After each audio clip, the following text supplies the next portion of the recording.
22/8/2026 ಶನಿವಾರ 6:08ಕ್ಕೆ ಸೂರ್ಯೋದಯ.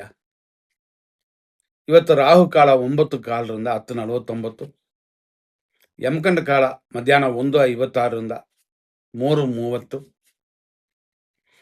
ಇವತ್ತು ಜ್ಯೇಷ್ಠ ನಕ್ಷತ್ರವಿದೆ, ಶುಭವಾಗಿಲ್ಲ. ಧನ ಕ್ಷಯ ಅಂತ ಇರೋದರಿಂದ ಹಣಕಾಸಿನ ವಿಷಯದಲ್ಲಿ ಎಚ್ಚರವಾಗಿರಿ. ಮಿಕ್ಕಿದು ಓಡಾಟ ಪರವಾಗಿಲ್ಲ. ಆಮೇಲೆ ಬರುವಂಥ ಮೂಲ ನಕ್ಷತ್ರ ಕಾರ್ಯಸಿದ್ಧಿ ಅನುಕೂಲ.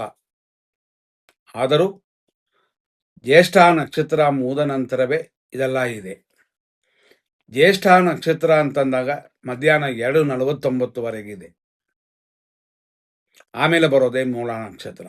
ಆದರೂ ಮೂಲ ನಕ್ಷತ್ರದಲ್ಲಿ ಮಕ್ಕಳು ಹುಟ್ಟೋದನ್ನು ಕೆಲವರು ಯೋಚನೆ ಮಾಡ್ತಾರೆ. ಹಾಗಾಗಿ ಯೋಚನೆ ಮಾಡಿಕೊಂಡೇ ತೀರ್ಮಾನ ಮಾಡಬೇಕು. ಇವತ್ತು ದಿನ ಪೂರ್ತಿ ವೃಶ್ಚಿಕ ರಾಶಿ ಇದೆ. ಅದು ಅಲ್ಲದೆ ಇದರಲ್ಲಿ ವೃಶ್ಚಿಕ ರಾಶಿ ಅಂತಂದರೆ ನಕ್ಷತ್ರದ ಮೇಲೇನೆ ರಾಶಿಗಳು.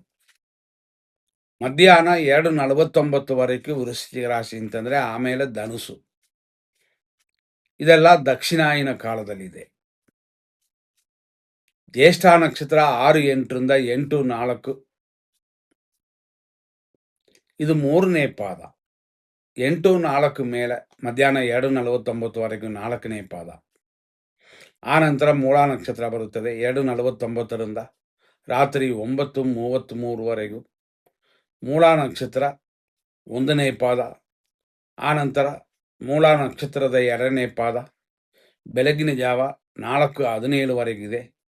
ಅಲ್ಲಿಂದ 4ನೇ ಪಾದ ಸ್ಟಾರ್ಟ್ ಆಗಿ, ಅಂದರೆ ಬೆಳಗಿನ ಜಾವ 4:17ಕ್ಕೆ ಸ್ಟಾರ್ಟ್ ಆಗಿ ನಾಳೆಯವರೆಗಿರುತ್ತದೆ.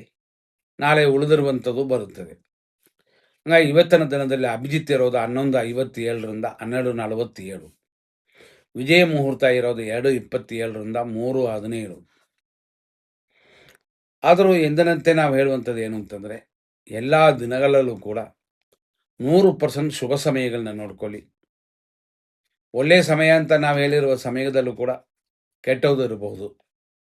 ಆದ್ದರಿಂದ ಇದನ್ನು ಮೇಂಟೈನ್ ಮಾಡ್ಕೊಳ್ಳಿ.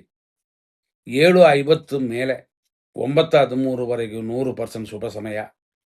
10:51ರಿಂದ 1:54, 3:32ರಿಂದ ಸಂಜೆ 4:19, ಸಂಜೆ 6:16ರಿಂದ ರಾತ್ರಿ 9:34, ರಾತ್ರಿ 1:17 ಮೇಲೆ ಮತ್ತೆ ಶುಭ ಸಮಯವಾಗಿದೆ. ಇದರಲ್ಲಿ ಇರೋದರಲ್ಲೇ ಅಶುಭ ಸಮಯಗಳು ಅಂತಂದರೆ 6:08ರಿಂದ 6:58, ಇದು 100% ಅಶುಭ ಸಮಯ, ಅಂದರೆ ದುರ್ಮುಹೂರ್ತ ಅಂತ. ಮತ್ತು ಅದರಲ್ಲೇ ಕಂಟಿನ್ಯೂ ಆಗಿ 7:48ವರೆಗೂ ಇನ್ನೊಂದು ದುರ್ಮುಹೂರ್ತ ಬರುತ್ತದೆ. ಹಾಗಾಗಿ 6:08ರಿಂದ 7:48ವರೆಗೂ ಅಪಾಯಕಾರಿ ಸಮಯ. 9:15ರಿಂದ ಅಂದರೆ ಬೆಳಿಗ್ಗೆ 10:49ವರೆಗೂ ರಾಹುಕಾಲ. ಮಧ್ಯಾಹ್ನ 1:56 ಮೇಲೆ 3:30ವರೆಗೂ ಯಮಗಂಡ ಕಾಲವಿದೆ. ಸಂಜೆ 4:21 ಮೇಲೆ 6:14ವರೆಗೂ ಮೃತ್ಯು. ರಾತ್ರಿ 9:36 ಮೇಲೆ 10:24ವರೆಗೂ ಇದು ಅಪಾಯಕಾರಿ ಸಮಯವೇ.